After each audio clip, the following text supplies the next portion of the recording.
औज़ु बिल्लाहि मिनश शैतानिर रजीम बिस्मिल्लाहिर रहमानिर रहीम। द्रोही हो गया जी, गजब हो गया।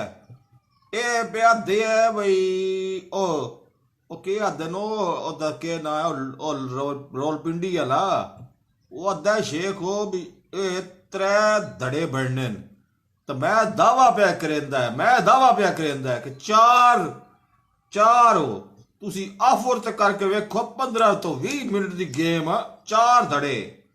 एक हमजा शहबाज दा अलग बन सकता है, मरियम दा अलग बन सकता है, ते एक है एदे हमजा दा प्यो हो गया जी शहबाज हो ओदा अलग बन सकता है। त्रीजा है जनाब मरियम दा प्यो हो गया नवाज हो ओदा अलग बन सकता है। यानी चार धड़े।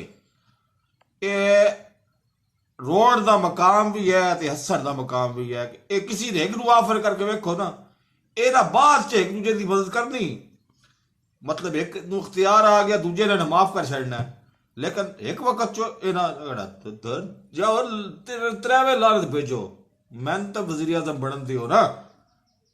ये चार भी बन सकते ने।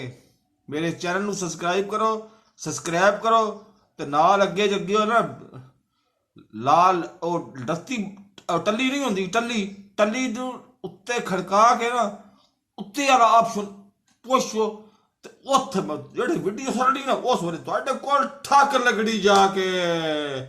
अल्लाह हाफिज़।